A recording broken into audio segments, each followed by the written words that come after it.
Este pueblo cree que me compra con ayunos. Este pueblo no me conoce. Cree que me compra leyendo la Biblia todos los días y así es más religioso. O congregándose todos los días. Yo no quiero holocausto, yo quiero que me conozcan. Y la pregunta es, ¿lo conocemos realmente? Porque si nos congregamos todos los días, pero necesitamos que nos digan, el Señor te ama, ay, de verdad, es porque no lo conocemos. ¿Por qué somos cristianos? Porque venimos acá, creemos que somos cristianos porque leemos la Biblia. Y entonces se supone que lo conocemos. Nada se aleja más de la verdad. No sirve de nada aprenderse versículos de memoria, dominar el lenguaje de la Biblia. Me siguen diciendo, yo no veo que abras la Biblia y se la hagas leer a la gente. Por eso no te veo más. No me veas más. Sé feliz con el que lee. Vamos a leer la Biblia del capítulo 4 al capítulo 70 hoy. Sé feliz con ese. Yo conozco a mi Dios, sé quién es mi Dios, sé cómo me ama mi Dios. Ese es el Dios que nos ama. ¿Sí o no? Hace algunos años atrás me invitaron a dar una plática, una charla en la unidad penal número 3 de San Nicolás, una de las cárceles más antiguas de Buenos Aires. Le habían dado a esos reclusos un receso, una invitación a reflexionar, a pensar acerca de sus vidas, sus elecciones, algo que la gente fuera de esas paredes casi no acostumbra a hacer. Pero ahí, tras las rejas, siempre hay mucho tiempo para reflexionar. Y aquellos hombres estaban allí, necesariamente no era un pabellón evangélico, simplemente invitaron a todos los que querían ir a la charla. Estaban allí para pasar una hora escuchándome por su propia voluntad. No era obligación. De modo que me regalaron su presencia, cosa que agradecí profundamente. Y debajo de esos rudos aspectos y esos corazones aparentemente endurecidos por la vida, por los infortunios, por lo que tuvieron que atravesar, yo pude divisar a niños encerrados en cuerpos, en piel de adultos. No recuerdo exactamente de qué hablé.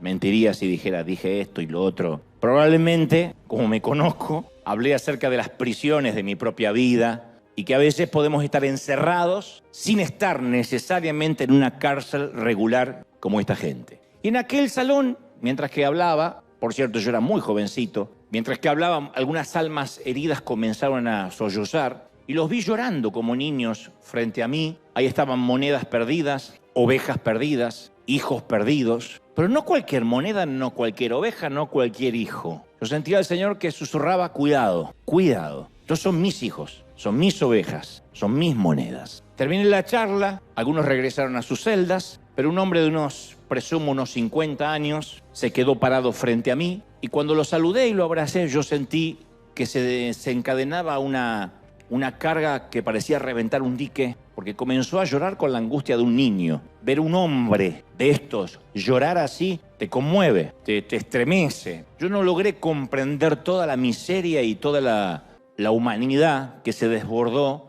en aquel pequeño abrazo, pero fue visceral, fue desgarrador. Finalmente el hombre se secó las lágrimas y me dice, ¿de verdad crees que Dios ama a un tipo como yo? ¿De verdad crees que Dios puede amar a un tipo como yo? No era una pregunta retórica, teológica, era una pregunta desgarradora. Me lo estaba preguntando alguien que quizá estaba allí por haber asesinado, por haber violado, estafado, en el mejor de los casos. ¿Quién sabe? Pero ahí estaba la pregunta. Este tierno ser humano, porque no deja de ser un niño, insisto, encerrado en el cuerpo de un adulto, me confió esta monumental pregunta. En otras palabras me dijo, ¿Dios encuentra algo en mí que sea digno de amor? ¿Algo que valga la pena ser amado? Pienso que cada ser humano, desde que somos chiquitos, anhelamos escuchar, estoy orgulloso de ti. Ya sea porque hayamos hecho bien una nota, una calificación en un examen, porque hayamos hecho bien un deporte, pero generalmente nos alienta más cuando no lo dicen por nuestro comportamiento, sino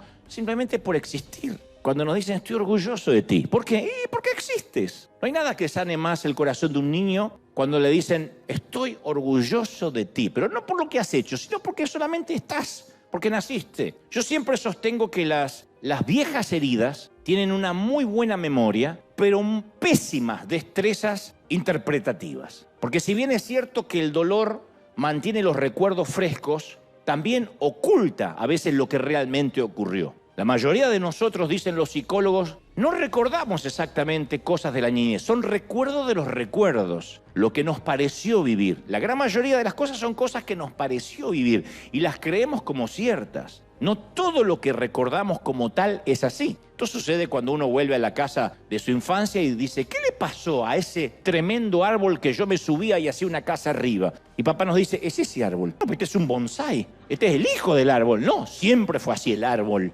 Pero uno tiene un recuerdo de un árbol grandioso porque uno era chiquito. Después las cosas no son ni tan grandes, ni tan majestuosas, ni nuestra casa de la infancia era ese tremendo caserón que nos daba miedo. Cuando lo vemos decimos, ¿de verdad yo tenía miedo en esta casa chiquita?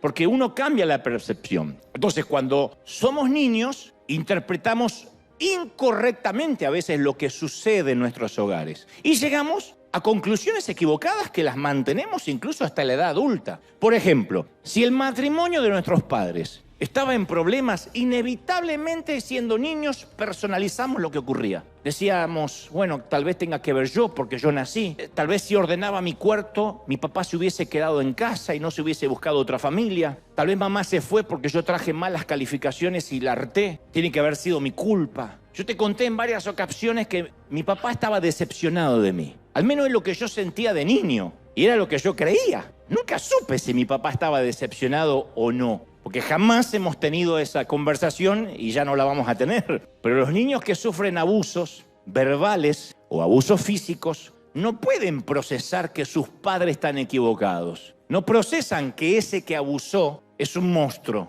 Un niño que padece abuso cree que lo que se vuelca sobre él, la rabia que se vuelca sobre él, es merecida. Los niños creemos que las palabras crueles que nos dicen son verdad, pero hay otra manera devastadora de abusar de un niño y es con el silencio, con la indiferencia. El suspirar de hartazgo, cosa que hacemos mucho los padres. ¡Oh, podrido! Voltear la cara, no contestarle, ignorarlo. Dejan al niño completamente frustrado, aplastado por la silenciosa mirada de la desaprobación. Y crecer con mi padre fue bastante desconcertante, porque técnicamente no era un hombre malo. Pero estar cerca de él era como caminar en un campo minado, con explosivos que durante la noche cambiaban de sitio. Entonces, yo no estoy emitiendo un juicio de valor acerca de mi padre, que como digo siempre, como no está, no se puede defender. De hecho, su chip de ser un buen padre fue aplastado por su propio padre, mucho antes de que yo apareciera. Pero yo creí que merecía la indiferencia de mi papá, porque estaba convencido que no había nada bueno en mí. Y cuando se ponía furioso y levantaba la voz, de levantar mucho la voz, yo siempre recurría a la misma frase. Yo decía, voy a ser un buen hijo,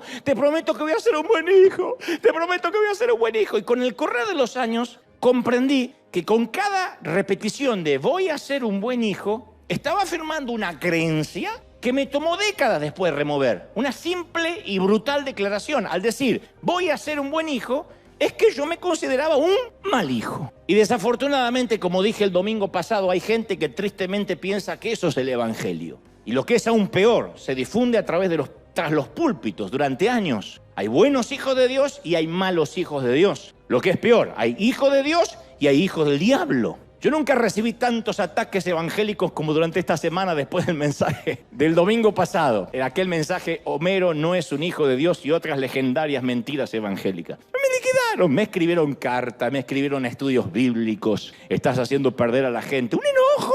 Yo digo, no se hubiesen enojado así si yo hubiese dicho, mire que no todos van a ir al cielo, solo unos pocos. Ahí me hubiesen aplaudido. Pero el decir que todos son hijos de Dios y que apenas invoquen el nombre del Señor, que apenas crean, eso los hace entrar en el reino, eso le movió la caspa a más de uno.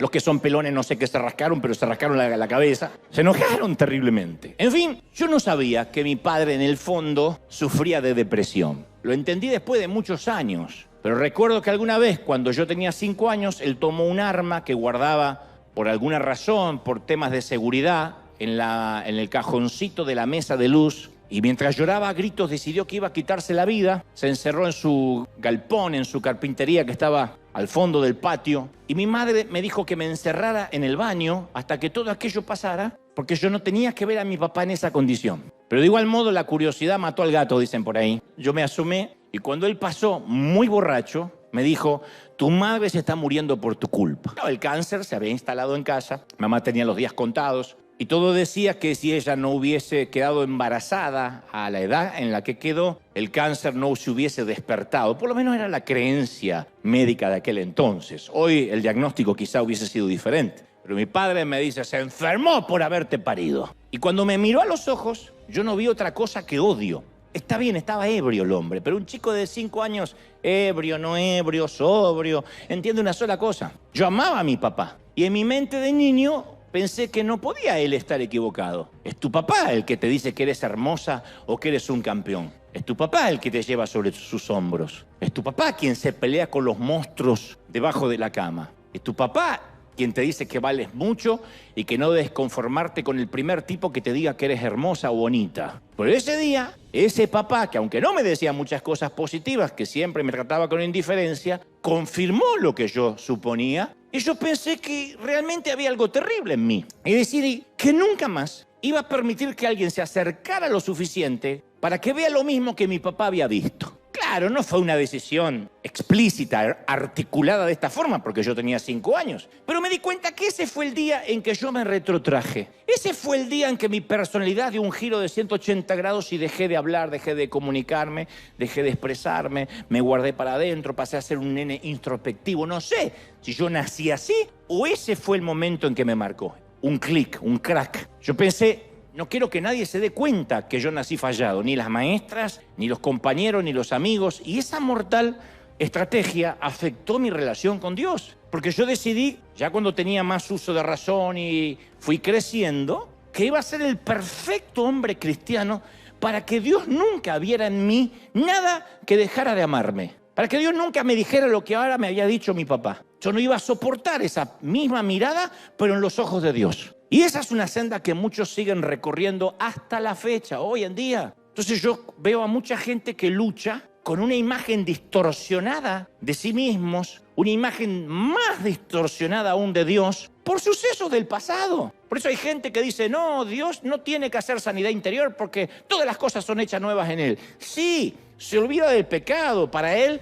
no tenemos pasado, pero nosotros sí seguimos arrastrando ese pasado en ocasiones. ¿Cuánta gente adulta o mujeres adultas dicen, mi madre siempre me dijo que yo era tóxica y que yo daño todo lo que toco? ¿Cómo voy a tener un buen matrimonio si así soy de chica? Otras dicen, mi esposo es un abusador, pero bueno, yo lo pongo muy nervioso, yo pongo muy nervioso a los hombres. Lo han dicho en consejerías. Mujeres que vienen con los ojos amoratados. No hay razón, no hay ninguna razón para que nadie te levante la mano, seas lo que seas. Y sin embargo, hemos visto a mujeres justificando la violencia. No, es que yo soy una mujer que pongo muy nerviosa a los hombres. No es la primera vez que me pasa. Y repiten el patrón. Otros dicen, cuando me miro al espejo, veo a alguien gordo o gorda que no merece que lo quieran. Me voy a quedar soltero o solterona porque ¿quién se va a querer casar conmigo? O no puedo tener hijos porque Dios me está castigando por las cosas que hice en el pasado.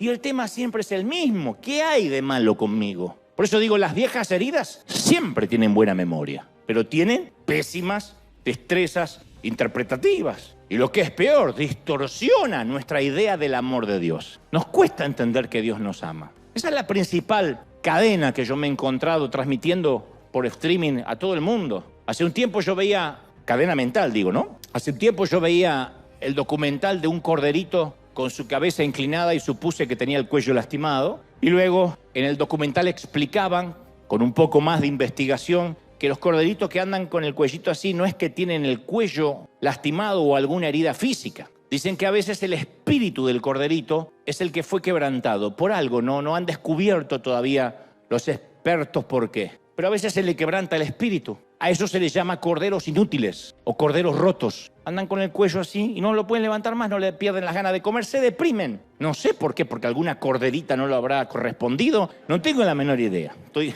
arriesgando hipótesis. Pero con mucha frecuencia, esos corderitos simplemente mueren. Primero se les quebranta el espíritu y después se van enfermando. Lo mismo que pasa con un montón de seres humanos. Pero por alguna razón en el caso de los corderitos, sus espíritus se quebrantan y pierden la voluntad para vivir. Y los únicos que sobreviven son aquellos que, cuando el pastor ve que se les dobla el cuellito, los acogen, los cuidan y le dan gracia. Le dan una gracia especial que no tiene el resto del rebaño. Entonces los corderos inútiles, así se les llama, son en realidad los más bendecidos de todas las ovejas del rebaño, porque son a ellos a los que el pastor cuida de manera más personal, de manera más íntima. Y decía este documental que cuando los pastores los abrazan, los llevan a dormir con ellos, los acarician, hacen que su espíritu se vaya sanando y vuelva a comer. Desarrollan esos corderitos un tipo de relación con el pastor que las otras ovejas ni siquiera sueñan. Las otras ovejas dicen, no, todos se van a ir al infierno. Eso solo porque son así. Pero que hemos sido corderos inútiles, con heridas en el corazón, en la mente, en el cuerpo, en el alma, desarrollamos otro tipo de relación con Dios, donde sabemos que Él nos ama, nos sana, nos acaricia, nos cubre, nos redime, nos pasa aceite. Muchos de nosotros nos hemos sentido como corderos inútiles desde nuestras familias de origen. Y hasta, y esto es muy triste admitirlo, hasta en la familia de Dios. Llegamos a la iglesia y volvemos, o nos hacen otra vez sentir inútiles. Entonces, creo que todos, la mayoría de los que están aquí presentes y en casa saben lo que es sentirse en algún momento no deseado, no amado, empujado fuera del camino, abandonado, rechazado, abusado. Isaías 40:11 dice que Dios como pastor apacentará su rebaño y en su brazo llevará los corderos, en su seno los llevará y pastoreará suavemente a los recién paridos. Esa es la imagen del verdadero pastor. No un pastor que dice, ustedes no son hijos míos, estas son más negras, estas son manchadas para allá. No es así, sino que las apacienta. ¿Y por qué tipo de oveja Jesús hace todo esto? ¿Por las ovejas que ganan premios? ¿Por las ovejas y los carneros de primera calidad?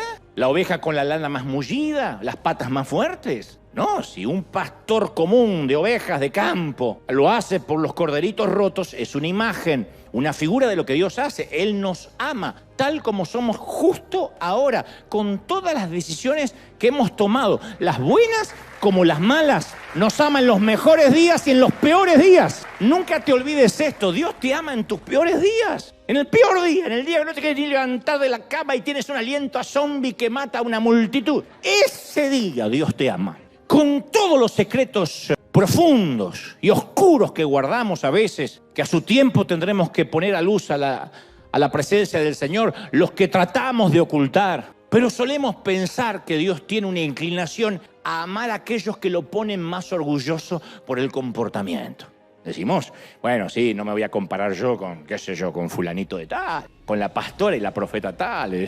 Siempre medimos a los demás por su comportamiento y creemos que Dios los mide de igual manera. Fue como cuando alguna vez alguno de nosotros, siendo niño, le preguntamos a nuestra madre, mamá, ¿a quién de tus hijos amas más? Yo cuando la agarraba sola a mi mamá decía, es el momento de preguntarle, me va a decir la verdad. Me va a decir que soy el más chiquito, el más amado, y los imbéciles de mis hermanos ni siquiera califican. Cualquier padre o madre moderadamente sana emocionalmente dirá que es una pregunta imposible de responder. Porque cuando concebimos a nuestro primer hijo, nunca nos imaginamos que tenemos la capacidad de amar a otro. Los que tuvieron un primer hijo dicen, no, yo no puedo amar a nadie más así. Es el que tiene un primogénito dice, no sabía que tenía tanto amor para dar, pero imposible que yo ame a otro igual. El primero parece siempre que lo acapara todo, que no podemos amar a otra pequeña personita como amamos a este o a esta. Pero luego llega el segundo y surge una nueva profundidad de amor que no existía o que había estado dormida antes de la llegada de ese nuevo bebé. Y eso es como que cada hijo trae consigo una nueva dosis de amor, ¿o no? Así tengas 7, 8 hijos, 9, porque no tienes Netflix.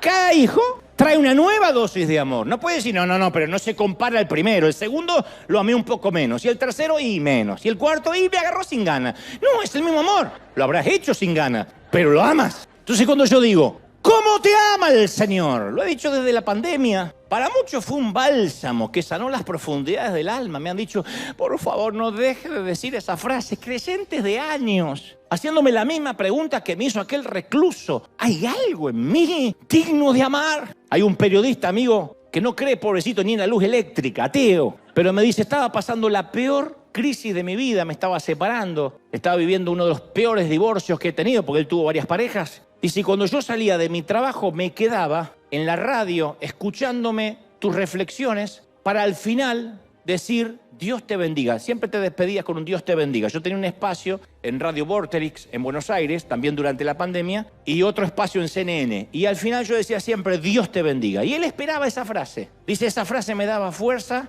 para enfrentar el divorcio, me daba fuerza para pelear la tenencia de mis hijos. Esa frase la esperaba. Dice, un día no la dijiste. Un día no la dijiste. Y yo le digo, pero no es magia. Me dice, yo sé que no es magia. Pero no sabés lo que es para un tipo como yo que alguien le diga Dios te bendiga. Porque yo lo hacía personal. Yo decía, ¿Dios puede bendecir a un tipo como yo? Pues yo soy un tipo malo. Yo soy un tipo malo. Y yo me apropiaba de esa palabra. Y cuando decías Dios te bendiga, apagaba el auto y y empezaba la batalla en mi hogar. Pero necesitaba esa palabra. Por eso suelo repetir, tenemos que construir nuestra vida cristiana sobre la base del amor de Dios. Y no necesitamos ganar ese amor ni cargarlo. De alguna forma Jesús nos dice, vengan a mí todos los que están cansados y agobiados de religión, que yo los haré descansar. Te voy a quitar toda la atadura mental, te daré descanso. ¿Sí o no? Entonces, ahora, el amor de Dios es radicalmente diferente a la forma humana en que nosotros amamos. Porque como humanos, a priori, en primera instancia, amamos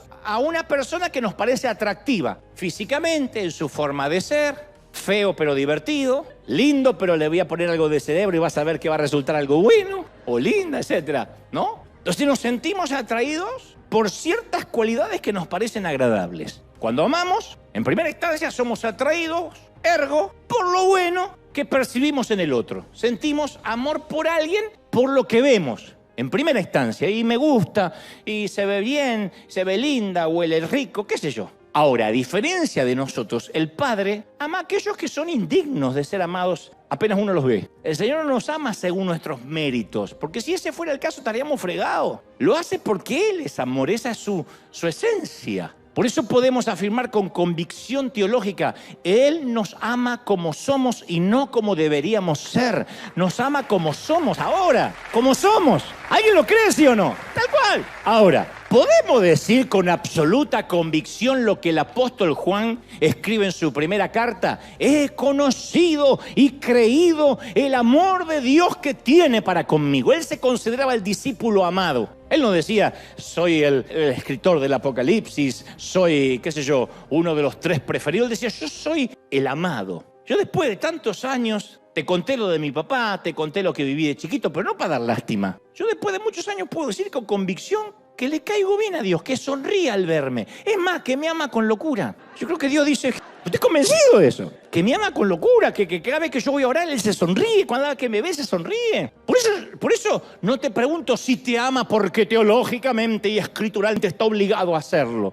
Honestamente, quiero que respondas en tu corazón. ¿Tú crees que le cae bien a Dios? Bueno, ¿y los otros qué son? Una pregunta profunda, ¿eh? ¿Será que le caigo bien a Dios? ¿Que le caigo bien? Bueno, pero teológicamente, ¿qué significa? No, que así, face to face, ¿le caes bien? En Isaías 49:15, Dios dice, ¿puede una madre olvidar a un niño de pecho? Olvidarlo, abandonarlo puede una madre. Hay madres que abandonan hijos, pero olvidarlo. Vieja, ¿vos no tenías un bebé? Sabías que de algo me olvidaba. Hace 3 días.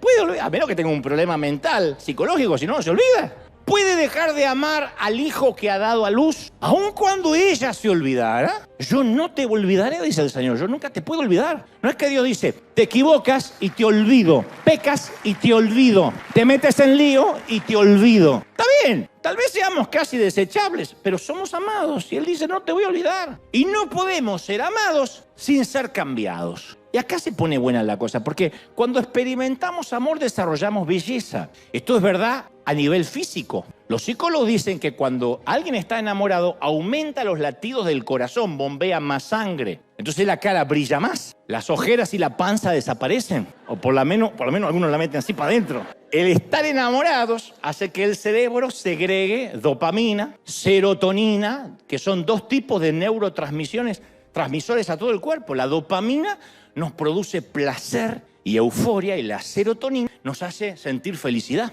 Eso no lo produce ninguna droga sintética. Las pupilas se dilatan. Para que una persona se vea más bonita, las pupilas tienen que estar dilatadas. Uno no es que dice, uy, te veo las pupilas dilatadas. Pero dice, ¿por qué se ve rico? ¿Por qué se ve rica? ¿Por qué se ve bien? Porque las pupilas están dilatadas. Entonces los ojos se ven más brillantes, más claros. Cuando amamos y nos aman, nos ponemos atractivos. Esto está corroborado. Pero estamos más acostumbrados al tipo de amor que busca a alguien que tenga cierto valor. El amor con el cual estamos más familiarizados siente atracción por alguien, insisto, porque es atractivo, o nos parece atractivo. Contra gusto no hay nada escrito, dijo alguien, pero a nosotros nos parece atractivo. Los griegos tenían una palabra para esta clase de amor, la palabra eros. Cuando oímos esta palabra pensamos inmediatamente en algo erótico, pero eros significa algo más que atracción sexual. Eros describe la clase de amor que satisface nuestro deseo de validación, nuestros apetitos, nuestra carne. Eros es el amor en busca del gran tesoro que nunca llega. Es la búsqueda del príncipe azul, la búsqueda de la princesa perfecta. de la niña que no tiene madre, por lo tanto no tendrá suegra. Esa búsqueda. Eros es ese amor que proviene de la necesidad, de la admiración, del deseo. No es necesariamente una clase mala de amor, ¿eh? No la voy a satanizar. Yo no voy a demonizar ese amor porque por alguna razón nos lo regaló también el Señor. Es bueno que un bebé ame a su mamá cuya leche significa vida. La primera atracción que tiene tu bebé hacia ti, mamá, es por la leche. Si el papá le diera leche, se olvida de la madre. Si la suegra pudiera dar, sería la suegra. Dios es sabio, ¿no?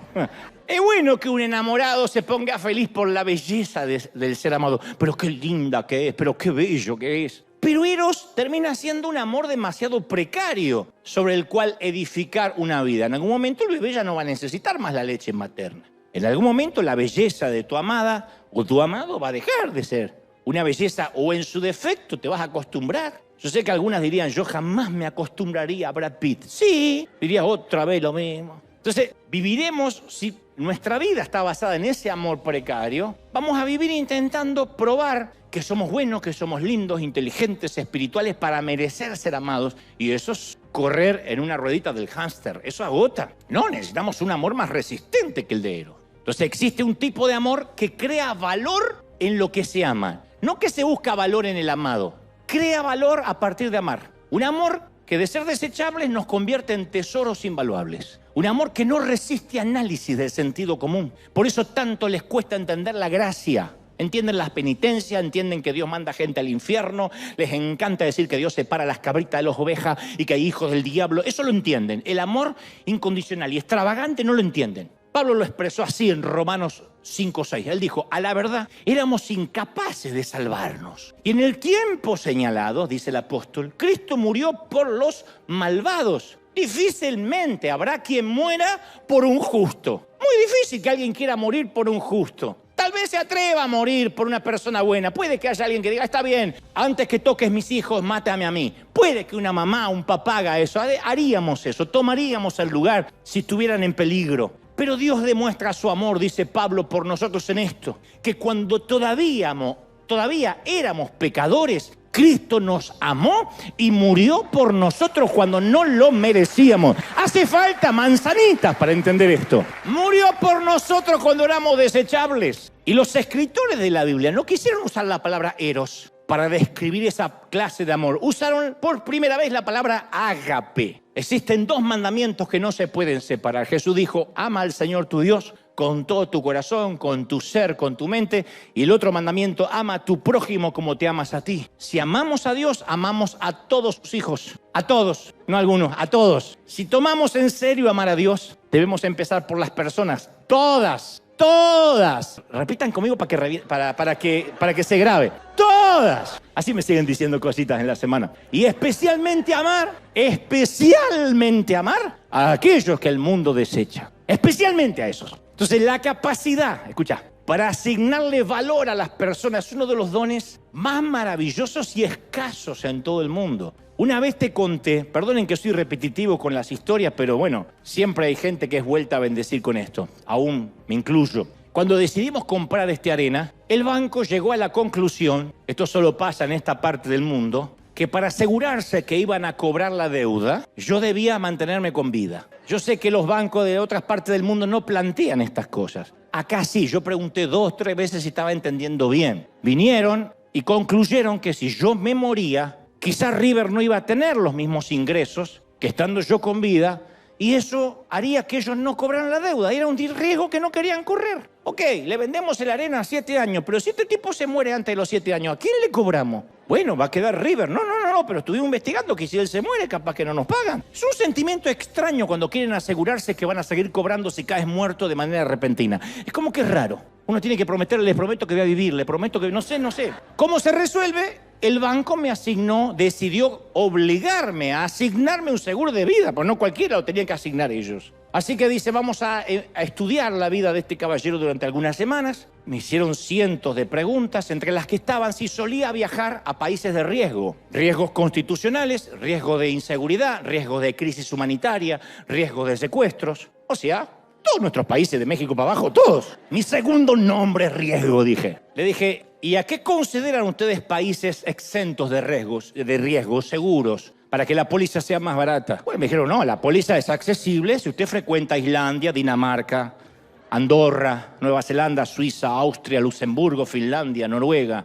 Le digo, lo mío es más para el lado de Tijuana, Nicaragua, Ecuador, Colombia, Salvador antes de Bukele, Venezuela, Argentina. Cuando dije Argentina. Y en ese momento, cuando le dije los países que yo iba y le mostré los sellos de los pasaportes, mi póliza pasó a valer más que el contrato de Messi con el Inter de Miami. Luego de extensos exámenes de salud, de calcular cuántas familias dependían de que yo estuviera con vida, de observar los sellos del pasaporte, me asignaron un valor. Siempre es lindo tener un valor, pero es raro cuando te das cuenta que vales más muerto que vivo. Vivo no valgo ni 2 cacahuate, pero llego a morir. Ahora entiendo por qué hace algunos años teníamos deuda y parte del equipo me decían muy seguido, ¿cómo estás de salud? Hay una clase de amor que busca valor en lo que se ama. Hay una clase de bancos que te asignan un valor para no correr riesgos si te mueres. Pero hay una clase de amor que crea valor después de amar. Hay una historia de un viejo ministro holandés que a mí me pareció fascinante. Él lo cuenta de esta manera, dice, soy uno de 13 hermanos. Y un día me encontraba jugando en la calle, en nuestro barrio de Holanda, sentí sed y entré a casa en busca de un vaso de agua. Y mi padre estaba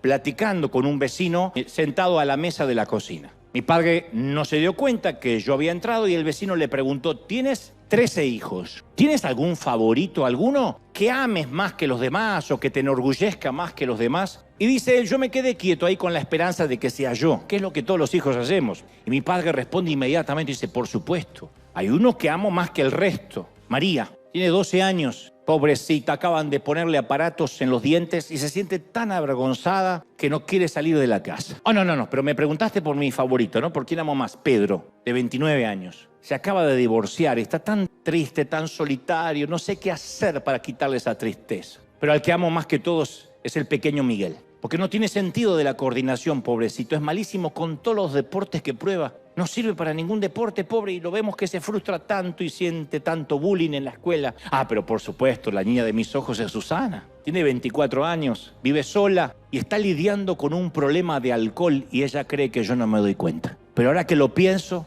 amo mucho más a Manuel, que tiene un carácter horrible y no le da la cabeza para los estudios, pobrecito, no sé a quién salió. Y así mi padre, dice este caballero, fue nombrando a cada uno de los 13 hijos uno por uno. Y lo que aprendí fue que su orden de prioridades, o lo que parecía ser una prioridad, fue que más amaba al que necesitaba más en ese momento, al corderito más roto, al más quebrado. El Padre de Jesús es igual, ama a aquellos que más lo necesitan, que más dependen y confían en Él. Hay un predicador que dice, Dios te tiene atado de un hilito y cuando te equivocas y pecas y te quiebra, lo que hace es romper el hilo. Y en lugar de decir, bueno, se perdió, Dios lo que hace, inmediatamente lo que hacían las madres antes, hacer un nudo con el hilo y volverte a atar, pero ahora está más cortito y te tiene más cerca de Él. Y te vuelves a equivocar, dice, ay, hace otro nudo y ahora te tiene acá. Entonces Dios poco le importa si has sido puro como San Juan o pecador como la prostituta en la casa de Simón el fariseo. Dios no espera hasta que nuestra vida moral esté en orden para después amarnos. No descarto que alguien esté pensando ahora, porque yo sé lo que están pensando algunos, que son del otro servicio y vienen a este. Ah, entonces ¿el evangelio es liberal? ¿Esto es un evangelio del vale todo? ¿Tú sabes que tu pareja te ama? Te pregunto, ¿es acaso esa confesión de amor una invitación a tener una actitud de todo vale? ¿En serio, mi amor, me amas mucho? Muchísimo. Entonces me voy de juerga. ¿Es así? El verdadero amor, ¿qué provoca? Amor y fidelidad. Pero un amor y fidelidad en completa libertad. Yo te lo voy a explicar con estas magníficas frases. Querer y no poder es esclavitud. Querer hacer algo y no poder es religión. Si alguien dice, yo con todo gusto haría tal cosa, pero no quiero ofender a Dios, eso es esclavitud. Poder y no querer es libertad. Poder hacerlo, pero no quiero ofender a Dios, eso es libertad. Eso es libertad. ¿Sí o no? A mí se me resolvió la doctrina con esto. Toda la doctrina, lo diré otra vez, querer y no poder es esclavitud. Me muero por pecar, pero, ay, me muero por pecar, me estoy quemando. Eso es esclavitud. Poder pecar y no quiero es libertad. Juan 8:36 dice, si el Hijo los liberare serán verdaderamente libres. Y Pablo dice que nuestra libertad no es una licencia para pecar. Uy, me voy a congregar en River porque ahí podés hacer cualquier cosa. No, el que busca licencia para pecar la va a encontrar en cualquier lado. Gálatas 5:13 dice, ustedes han sido llamados a ser libres. Pero no se valgan de esa libertad, dice el apóstol, para dar rienda suelta a sus pasiones. Al contrario, el Señor te dice, ámame desde la libertad. Es lo que una pareja sana y saludable hace. No sirve que te cases y que tu cónyuge te ponga un chip para seguirte a dónde vas y que tengas que dejar el celular siempre ahí y que te revise todo porque desconfío. Eso no es amor, eso es manipulación en todos los órdenes. Y tú dices, bueno, pero yo no le puedo dejar. ¿Por qué no tengo que saber? Porque amar es libertad. Si te va a engañar, te va a engañar igual. Tengas todos los passwords o no los tengas. Se ama desde la libertad.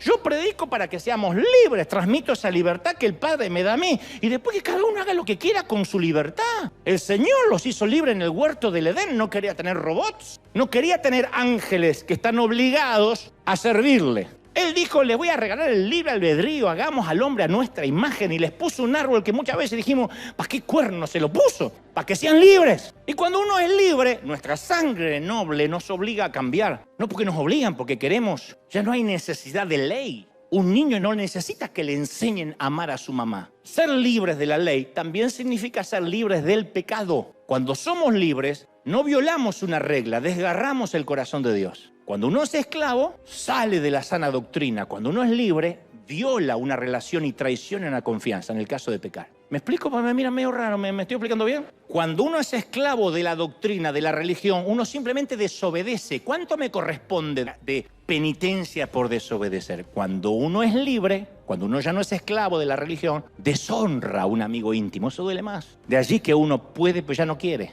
Porque ya no cometemos solo una infracción. Alzamos el puño contra alguien que derramó su sangre y se dejó clavar las manos para salvarnos. Juan 17:3 declara, y esta es la vida eterna, que te conozcan a ti, al único Dios verdadero, y a Jesucristo a quien tú has enviado. Entonces la fe en Dios genera personas libres y muy seguras. No genera personas inseguras. Por eso las Escrituras hacen tanto énfasis en la necesidad de conocer a Dios. Dios se lamenta a través del profeta Oseas y dice, mi pueblo no me conoce. Lo que pido de ustedes es amor, no sacrificios. Conocimiento de mí, no holocaustos. Y sigue diciendo lo mismo Dios. Este pueblo cree que me compra con ayunos. Este pueblo no me conoce. Cree que me compra leyendo la Biblia todos los días y así es más religioso. O congregándose todos los días. Yo no quiero holocaustos, yo quiero que me conozcan. Y la pregunta es, ¿lo conocemos realmente? Porque si nos congregamos todos los días, pero necesitamos que nos digan, el Señor te ama, ay, de verdad, es porque no lo conocemos. ¿Por qué es que somos cristianos? Porque venimos acá, creemos que somos cristianos porque leemos la Biblia. Y entonces se supone que lo conocemos. Nada se aleja más de la verdad. No sirve de nada aprenderse versículos de memoria, dominar el lenguaje de la Biblia. Me siguen diciendo, yo no veo que abras la Biblia y se la hagas leer a la gente. Por eso no te veo más. No me veas más. Sé feliz con el que lee. Vamos a leer la Biblia del capítulo 4 al capítulo 70 hoy. Sé feliz con ese. Yo conozco a mi Dios, sé quién es mi Dios, sé cómo me ama mi Dios. Ese es el Dios que nos ama, ¿sí o no? Y en la noche de su muerte, Jesús oró al Padre en Juan 17:23, dijo, escucha esto, los he amado a ellos como tú me has amado a mí, para que el amor con el que me has amado esté en ellos y yo esté en ellos también. ¿Oíste? Los amé a ellos con el mismo amor que me has amado a mí. Ese solo pasaje desafía mi mente, me deja sin palabras, porque produce un estado de fascinación. A ver si entendemos. Dios nos ama tanto como ama a su Hijo Jesucristo, no un poco menos. Lo dicen las Escrituras, sin matices, sin lisa y llanamente. En nuestra lógica puede que digamos, bueno, yo amo 75% a mi cónyuge, 30% al pastor, 1% a mi suegra. Si piensas que el Señor divide su amor con el 100% a Jesús, 70% para la Madre Teresa y 2% para ti, no conoces a Dios. Yo te voy a contar algo interesante, ya para ir cerrando. Los cisnes de toda la vida son blancos. Es lo normal. El cisne por lo general es blanco. En la escuela te dice dibuja un cisne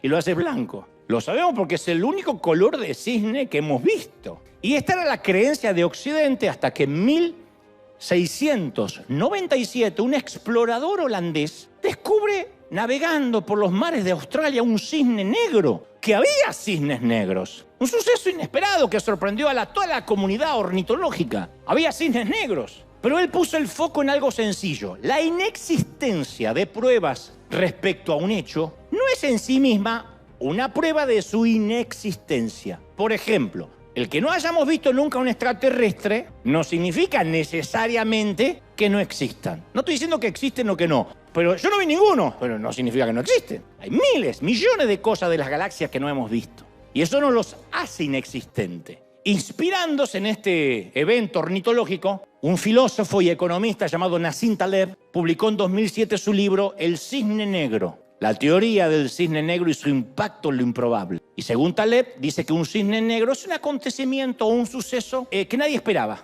extravagante, va más allá de lo que esperamos, no resiste ningún pronóstico. Entonces, en otras palabras, un cisne negro es algo que representa la sorpresa, un gran impacto. Es como ver un argentino humilde, un mexicano que no come picoso, ¿no? Entonces, pero al cisne negro se lo suele relacionar con eventos trágicos. Por ejemplo, la peste negra del siglo XIV, que asoló Europa y mató en Europa del 30 al 60% de la población. 25 millones de europeos murieron, además de casi 60 millones de África y Asia. Después, en los siglos XX y XXI, aparecieron otros cisnes negros, la epidemia de gripe de 1918, las dos guerras mundiales, la disolución de la Unión Soviética en el 91, el atentado a las Torres Gemelas en el 2001, la pandemia de finales del 2019. Pero la teoría del cisne negro aplica para definir también algo como un amor que nunca se vio, que no resiste análisis ni sentido común. Y muchos teólogos coinciden en que la manera que Dios ama a nosotros, sus hijos, es una suerte de cisne negro. Y que cualquier ser humano que trate de filtrarlo a través de la lógica no lo va a entender. Por eso dice, no, Dios no puede amar a todo el mundo, no, todos son hijos de Dios. Porque la simple noción que el amor de Dios llega hasta nosotros sin costo alguno, sin condiciones, va contra todos los instintos de la humanidad. El sendero budista, la doctrina hindú del karma, el pacto judío, el código legal islámico, ofrecen una manera de ganarte el amor de Dios. Solo Jesús se atrevió a darlo incondicional y escandaloso. Solamente al que invoque el nombre del Señor será salvo, porque Él te amó antes de ir a la cruz. Alguien tiene que decir, ese es mi Dios. ¡Aleluya! Y como Dios es conocedor de la resistencia que oponemos a las cosas que son gratuitas, decimos, cuando la ofrenda es grande hasta el santo desconfía. Entonces Jesús hablaba mucho de gracia. Él describió el mundo lleno de gracia. Dijo que el sol sale para todos, el sol sale para buenos y malos. Las aves recogen gratuitamente las semillas, no aran, no cosechan, no almacenan. Jesús veía la gracia por todas partes. Nunca la analizó, nunca la definió, nunca usó la palabra gracia. En lugar de usar la palabra gracia, la comunicaba con relatos que conocemos como parábolas, que no son relatos que él usaba para mantener la atención o poner verdades teológicas. Eran como guiones calcados de su vida. Él era el pastor que dejó la seguridad de su redil para salir en la noche oscura y peligrosa del exterior. Él recibía a los publicanos y a las prostitutas en su mesa. Él vino en busca de enfermos y no de los sanos, en busca de injustos y no de los justos. Qué distintos son estos relatos a las ideas que yo tenía de Dios cuando era chiquito. Porque mi papá me dijo, por tu culpa, mamá se muere. Y yo pensé que muchas cosas a partir de ahí iban a ocurrir por mi culpa, entre ellas que Dios no podía amarme. Yo veía a Dios que me perdonaba, pero a regañadiente, que estaba harto de borrarme del libro de la vida. Siempre lo vi como una amenaza distante, amenazadora, igual que mi papá, con minas que podían explotar, pero que cambiaban de sitio durante la noche. Siempre pensé que Dios prefería que le temamos antes que le amemos. En cambio, Jesús habla de un padre que se humilla en público, que sale corriendo para abrazar a un hijo, que derrochó la mitad de la fortuna y él corre para abrazarlo. No sermonea con solemnidad.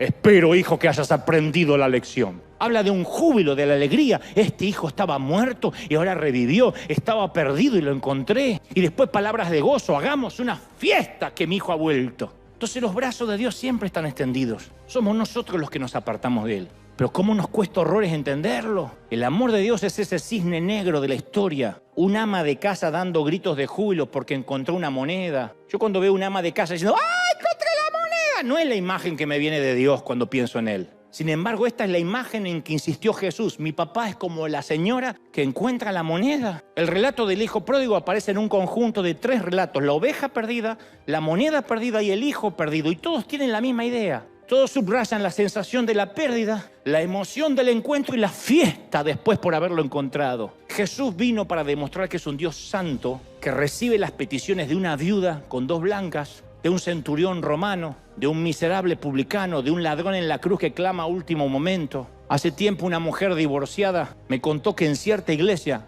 afortunadamente no fue acá, fue con su hija de 15 años, cuando se le acerca una pastora, la esposa de un pastor, y le dice: he oído que usted se está divorciando, lo que no puedo entender es que si usted ama a Jesús y su esposo ama a Jesús, ¿por qué se atreven a hacerle esto a sus hijos? No se atreva a separar lo que Dios juntó. En realidad esa esposa del pastor, contaba a esta mujer, nunca le había dirigido la palabra antes, pero apenas se enteró que estaba en crisis, se acercó para exhortarla delante de la hija. Y esta mujer me dice: yo no sé si estoy haciendo bien o mal. Lo doloroso es que mi esposo y yo amábamos mucho a Jesús. Y nuestro matrimonio estaba destruido, no teníamos esperanza de restauración, pero si tuviéramos alguna, ese día se me fueron las ganas, porque yo lo que necesitaba de esta mujer es que me abrazara y me dijera: cuánto lo siento, estamos contigo, pase lo que pase. Me habría hecho sentir amada, que es lo que no siento. Pero en el fondo yo sé que ella no vio a nadie digno de amar.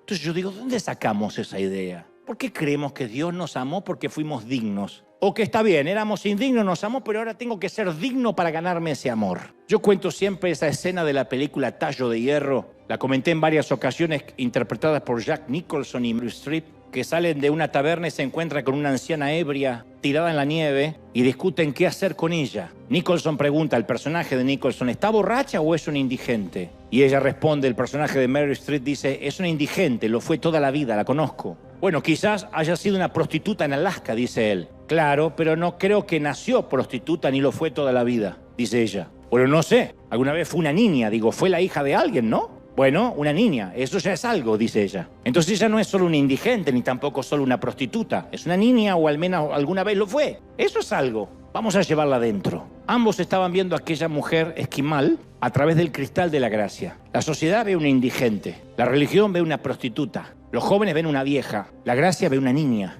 Una persona hecha imagen y de Dios. Por mucho que aquella mujer ahora tuviera el rostro desfigurado, fue una niña y lo sigue siendo, encerrado en un cuerpo de 70 años. Entonces existe una clase de amor que crea valor en el ser amado. Es un extraño cisne negro, lo sé, pero es un amor extravagante. Jesús nunca identificó a una persona por su pecado. Nunca le dijo a alguien ladrón, nunca le dijo a alguien prostituta, le decía hija, hijo. A los religiosos los llamaba víboras, serpientes, sepulcros blanqueados, perros. Pero nunca llamó a alguien ladrón, usurero, mentiroso, divorciado, porque él veía que el pecado era algo ajeno, algo que no le pertenecía a esa persona y la iba a liberar de eso. Le quitaba las etiquetas. Jesús podía amar a los seres humanos porque los amaba atravesando la capa de lodo. Veía a través del barro y veía a un niño. Lo definió así en Romanos 8:38 Pablo. Por lo cual estoy seguro que ni la muerte, ni la vida, ni ángeles, ni principados, ni potestades, ni lo presente, ni lo porvenir, ni lo alto, ni lo profundo, ni ninguna otra cosa creada podrá separarme del amor de Dios que es en Cristo Jesús, Señor nuestro. Me voy a meter en más líos todavía. Pero yo siempre pensé, ¿el infierno fue creado o no fue creado? Si el infierno fue creado, dice que ninguna cosa creada te puede separar del amor de Dios. Entonces, a mi criterio, ni el infierno te puede separar del amor de Dios. Ahora sí me metí en lío, pero lo creo. Y yo recuerdo que en aquella cárcel de San Nicolás, aquel hombre robusto que nos abrazamos, yo sentí cuando lo abracé cuánto Dios lo amaba. No te lo puedo explicar. Porque yo solo veía un tipo rudo, no voy a decir y yo lo amé. Yo vi un tipo rudo y hasta con un poco de miedo, de 50 años, yo era jovencito, que al fin y al cabo estaba allí pagando su condena con la sociedad. Pero sé que Dios estaba viendo un pequeño niño traumado y asustado de pasar otra noche entre rejas. Y aquel hombre me había preguntado sin rodeos, ¿de verdad crees que Dios puede amar a un tipo como yo? Yo agradezco que siendo jovencito el Espíritu Santo me guió a responder, no como la religión me había enseñado, no como yo creía, sino lo que salió de mi espíritu. Le dije, la pregunta no es si Dios ama a un tipo como vos. Él ama especialmente y específicamente a un tipo como vos. Por eso Él me trajo, porque Él te ama muchísimo. No es que a un tipo como, no es que estás en la excepción. Él especialmente está enamorado de ti. Y Él recuperó su control emocional. Me mira a los ojos y me dice, es todo lo que necesitaba saber. Flaco, es todo lo que necesitaba saber. Y yo me quedé pensando, eso es todo lo que todos necesitamos saber. Todos necesitamos saber eso. ¿Cuánto nos ama el Señor? Vamos a dar un aplauso grande al Señor de señores. ¿Cuánto nos ama el Señor? ¿Cómo cómo está sanando gente. Vamos, celebra al Señor que le está sanando mentes, corazones, almas, corderitos rotos. Alguien tiene que celebrar más que eso por los corderitos rotos que se están sanando en todo el mundo. Me dice alguien que no conozco y me manda un correo, me dice: estás fallando tanto en la teología y cuando llegues al cielo te vas a arrepentir. Y yo le dije, vamos a suponer que fuera así. ¿De verdad Dios va a decir, Dante, no entres al cielo porque amaste más que yo? Con el amor nunca se puede equivocar. Cuando uno decide honrar a todos, quizás estamos honrando a quien no se lo merece, pero con eso no se pierde nada. Pero deshonrando a un hijito, no, ahí se pierde mucho. Uno no se puede equivocar amando. Nunca me equivoqué diciendo Dios te ama. Siempre veo que se quiebra, llora y después lo único que tiene que hacer es creer que Dios lo ama y ya está. Nunca falló. Fue mi método y mi herramienta evangelística por años, no falla. Ama a alguien y cuando se sienta amada va a aceptar lo que sea. Pero trata de venderle primero algo para que lo amen y vas a ver que se cierra. No, yo con la religión no. No, los pastores no, sacan la plata. No, los curas son todos unos. No, la gente levanta, y tiene razón de levantar sus barreras mentales, sus prejuicios. Porque no son amados. Pero cuando uno ama, abre las puertas de cualquier corazón. No nos vamos a equivocar por amar más. El Señor no va a decir, uy, en River amaban más de lo debido. No, nos van a decir, cuidado, no desprecies a mis pequeñitos. Tú no decides quién va al cielo y quién no. Tú no sabes cuánto es mi amor. Mi amor es un cisne negro, es extravagante. Tú nunca lo viste, no lo entiendes, no lo comprendes. Así que acéptalo por fe. Cuando te cueste entender cómo Dios ama a determinada gente. Si Hitler se arrepintió en el último minuto, ¿fue salvo? Y claro, si no, toda la Biblia fue una mentira. Cualquiera que se arrepiente e invoque el nombre del Señor no tiene que pagar.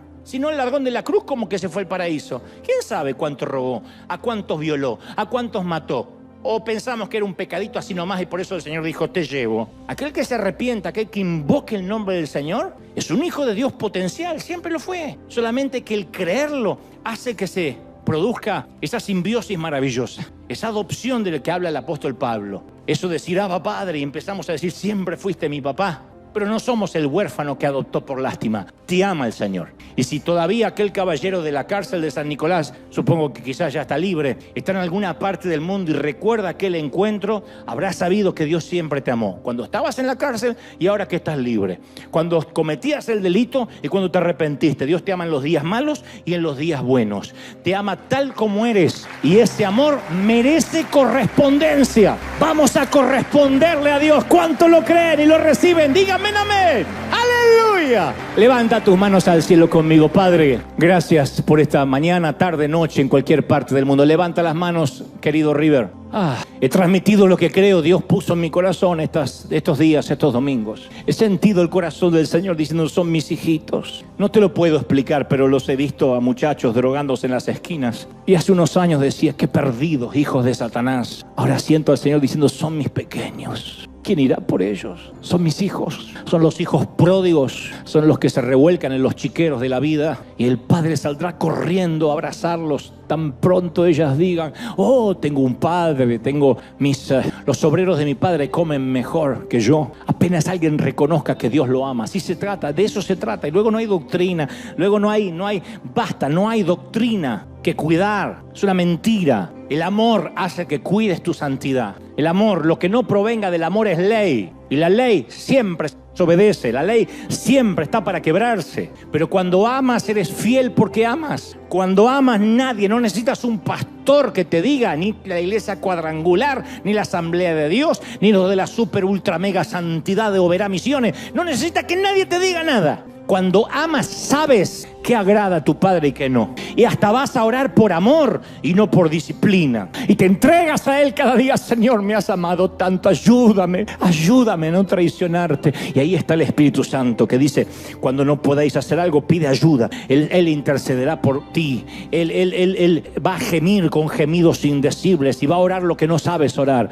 Vaya que tenemos ventaja. No los dejaré solos, envío un consolador que de dentro les dará fuerzas. Nunca dijo habrá un pastor diciéndole las leyes y después congréguense y allí le van a decir lo que tienen que hacer. Él dijo, he aquí yo los envío un consolador y desde dentro les dictará y les dirá qué hacer y qué no hacer y les guiará y les dará discernimiento de espíritus y abrirá sus mentes y sus corazones y se contristará cuando algo no es mío y se pondrá alegre cuando algo me llena el corazón de alegría. Ese es Dios, esa es la vida cristiana. Mi querido, vive en libertad. River vive en libertad. Él los hará verdaderamente libres. Padre, yo he hablado a este tu ejército y a este tu pueblo y a estos tus hijos e hijas de todo el mundo, y yo pido que toda cautividad mental se caiga ahora, que toda cadena, cerrojo de bronce, se caiga ahora, toda cadena religiosa retrocede ahora. No estoy en contra de los hombres, estoy en contra de las cadenas demoníacas que los hombres han puesto.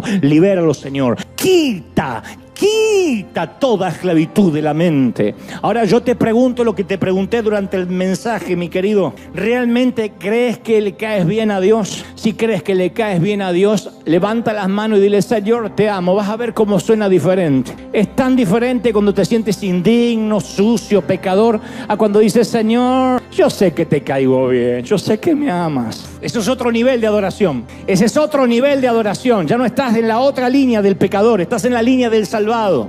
En la línea del que fue santificado no por las obras, sino por la sangre derramada en la cruz del Calvario. ¡Uy! Y cuando levanta las manos y dice, te amo, Señor, sintiéndote amado, eso es amor real. Dios dice, he esperado esa frase durante años con corazón. ¿Qué lo cree? ¡Uy! Dile, Señor, te amo. Mi vida a veces es un desastre, tú lo sabes, pero yo te amo. Y el Dios dice, sí, yo también, específicamente tu nombre, específicamente te conozco, específicamente muerto por ti. Tú no estás dentro de un grupo, yo te amo, tú eres especial. Te he escogido del vientre de tu mamá como a Jeremías. Antes de que fuese formado yo te elegí. Tus huesos se formaban y no eran ajenos a mi vista.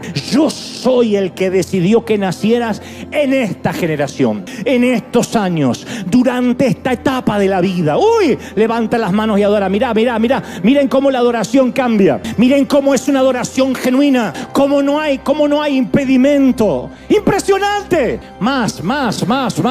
Todos reciban en casa también, los que miran la transmisión. ¿Cuánto te ama el Señor, princesa? Príncipe, ¿cómo te ama el Señor? No tienes idea de lo que Él te ama. Me ha dicho que te diga, que te dé un beso, que te dé un abrazo, que no te entregues, que no te rindas. Eres mi princesa. Él sigue viendo una niña. El Señor me mostró eso hace unos cuantos años. Él me dijo que a mí me veía como niño todavía, que no veía a este hombre, Él veía al niño, aquel niño, y que él abrazaba a ese niño, que Él le decía, no estás solo, sí eres amado, no fuiste un accidente, no fuiste culpable del cáncer de mamá. Yo no revoleo los ojos, yo no te ignoro, yo no suspiro de hartazgo cuando te veo. Se me llena el corazón de alegría al verte, Dante, y eso me ha sanado. Por eso no me importa lo que diga la gente, porque nada, teme a Dios, ama a Dios y te importará un cuerno lo que diga la gente. Pero no ames a Dios ni le temas a Él y te importará muchísimo lo que la gente diga de ti. Porque nacimos para ser amados, nacimos para tener valía a partir del amor. Pero si tú amas a Dios no te va a importar nada, nadie, ningún ser humano te va a dar el amor que necesita. No hay un hombre que te va a amar así, no hay una mujer que te va a amar así, ni tus hijos te darán el amor que solo el Padre te puede dar. Dile, Señor, yo te amo. Comienza una relación romántica. Padre, gracias por hoy, por las lágrimas, por la gente, por la alegría, por el gozo. Los envío a casa sin carga, libres. Como le dijo el Señor a tantas personas, vete, ya no peques más, vete, sé libre, sé feliz, sonríe mucho, baila mucho, disfruta la vida, ríete, come con los tuyos, bebe con los tuyos, disfruta, baila todo lo que puedas. Sé un cristiano libre, de manera que los vecinos digan, yo quiero tu felicidad. ¿Cómo se logre? Tú le hablarás de esta libertad. Sé libre. Incomodará la teología de tanto, pero vístete como sientas de vestirte, vive como quieras vivir, y todo basado en ese amor. No falla. Yo sé que nadie va a pecar ni a hacer nada raro si está basado en el amor. La ley se rompe, el amor nunca. El amor siempre funciona. Dios te bendiga, Dios te guarde y haga resplandecer su rostro sobre ti. Chau, gente de todo el mundo. Los espero en la semana. Chau, hasta el domingo que viene. Chau. Bendecido, gente.